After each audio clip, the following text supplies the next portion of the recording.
जैसे मास स्क्रीनिंग हम लोग ने थर्मल तो की, तो उससे जिनको टेम्परेचर था उनको अलग कर दिया, मगर टेस्ट का जो होता है वो स्वैब टेस्ट होता है।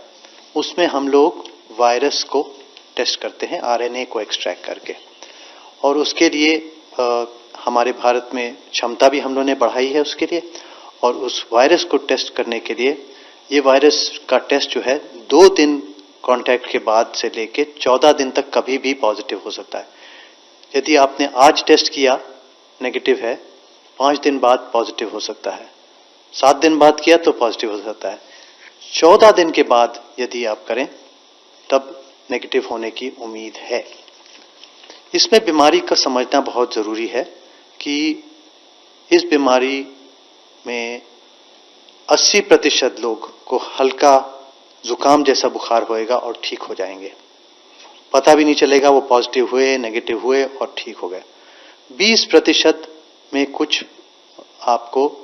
खांसी जुकाम बुखार हो सकता है, जिसमें से 5% को अस्पताल में भर्ती करने की जरूरत पड़ती है। और जो 5% अस्पताल में भर्ती होते हैं उसमें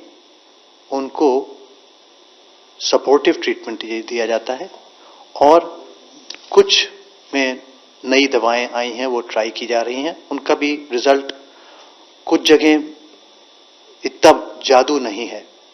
क्योंकि मौतें यहाँ भी हो रही हैं, चाइना में मौतें, इटली में भी हो रही हैं मौतें, यूके में भी हो रही हैं मौतें, यूएसए में भी हो रही हैं। जब सारी व्यवस्था है उनके पास, इतने बड़े बड़े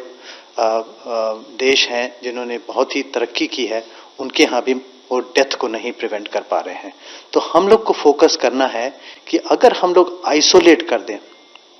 उस जो बाहर से आए हैं उनको 15 दिन के लिए 14 दिन के लिए क्वारंटाइन कर दें, और यदि होम क्वारंटाइन भी कर रहे हैं तो उनको बिल्कुल दूर रखना है, कम से कम 1 मीटर या अलग कमरे में रहें तो बहुत ही बढ़िया रहेगा। यदि कुछ लोग बच्चे आ गए हैं अपने घर भी चले गए हैं कुछ तो उनको अलग कमरे में रहना जरूरी है।